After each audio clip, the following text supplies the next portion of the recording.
This lesson is called the Zeus Family Tree. We will examine the major players in Greek mythology. So the main thing to remember about Greek mythology and why it came about is because the Greek people, were not monotheistic, meaning that they did not believe in just one god. They believed in many gods, and they believed that the gods and goddesses controlled everything, and they used the gods and goddesses to explain everything.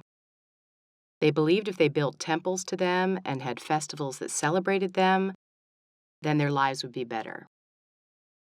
And if good things were happening in their lives, then that meant the gods and goddesses were happy. But if bad things were happening in their lives, that meant that the gods and goddesses were displeased. Another thing to remember about gods and goddesses is that they would marry one another, even if they were brother and sister. Now, the Greek people didn't do this, they didn't believe in this, but they did believe that the gods and goddesses did this because they became more powerful. If they were married to their brother and sister, they maybe controlled more things.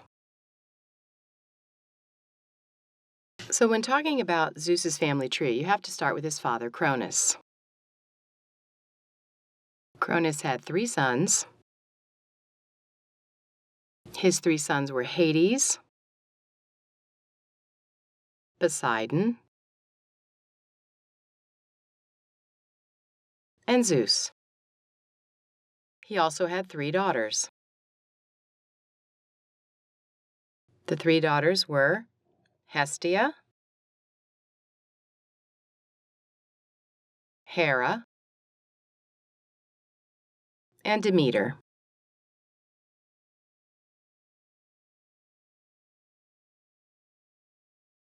There was a prophecy that one of these 6 children, one of the children of Cronus, would eventually kill him and take all of his power. So as each child was born, Cronus would swallow them, and one by one, they were swallowed by their father. This way, they wouldn't be able to overtake him. His wife Rhea wanted to save one of the babies. So when Zeus was born, instead she wrapped a stone in a blanket and she fed it to Cronus, and he didn't realize it wasn't a baby.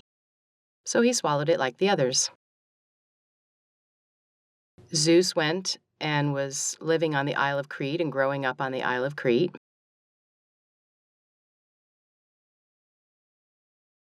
So when he became an adult, he and his mother got this idea.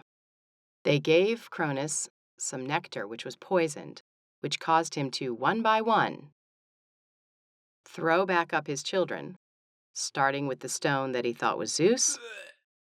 Then he threw up Hades, Poseidon, Hestia, Hera, and Demeter. And they all came out full grown and alive. To get back for him swallowing them all this time, they waged war on him. Zeus was leading the war, and it lasted a very long time. But finally, they overthrew Cronus, and Zeus became king of the gods. Let's start with Zeus. He divided the universe into 3 parts: the sky, the sea, and the underworld. His symbol is the lightning bolt. He married his sister Hera. His brother Hades is king of the underworld. He loved Demeter's daughter Persephone, Demeter being his sister, and he wanted to marry her, but Demeter said absolutely not. So he abducted Persephone and made her live with him in the underworld. This upset her mother, and Zeus decided that half the year Persephone would be with Hades and half the year Persephone would be with her mom. So when Demeter was happy, then we have spring and we have summer. But when Persephone was with Hades and Demeter was unhappy, that's why we have fall and we have winter. So That was the myth of the changing of the seasons with Persephone and her mom. This is a picture of Hades and Persephone in the underworld. The underworld, again, remember, is not like the Christian hell. It's a place where some people, if you were bad, were punished, but they were alive and had to be there. But everybody who died went to the underworld. So Hades and Persephone spent their time with the souls of the dead. Zeus's other brother was Poseidon. He was ruler of the seas. He was in love with his sister Demeter, and he wanted to impress her, so he tried to create some kind of land animal, and we ended up with the beautiful horse. So I'm not really sure if she was impressed, but it was a nice gift anyway. His symbol is the trident, and he is ruler of the seas.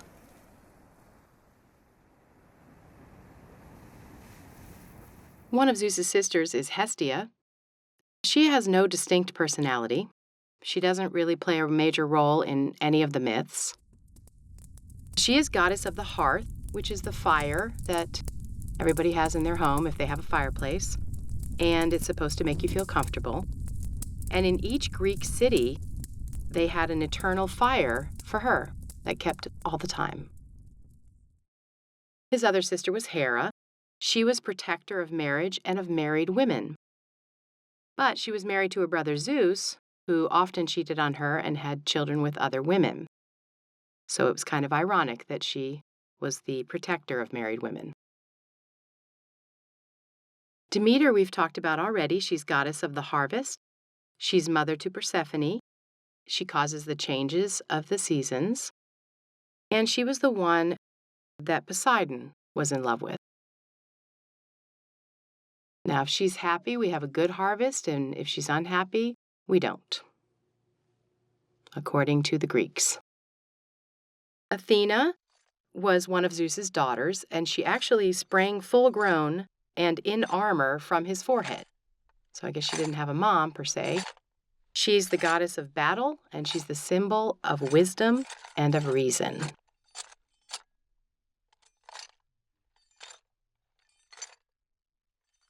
Apollo is his son, and he has a twin, Artemis. He's the god of music and medicine, and he's the one who drives the sun across the sky for us each morning. So we're glad to have Apollo. Aphrodite is the goddess of love, desire, and beauty, and the dove is her bird. She's also the daughter of Zeus. And it is said that she was not born from a woman, but she was actually born of sea foam. So she just appeared out of the sea foam. This is a painting of Aphrodite and her son Eros, E-R-O-S, and he is actually also known as Cupid. He is the one who shoots arrows at people so they fall in love. So this is Aphrodite and Eros, or otherwise known as Cupid. So if you get hit by an arrow and someone else does too, you might fall in love, so be careful. And that's the family of Zeus. All the major players.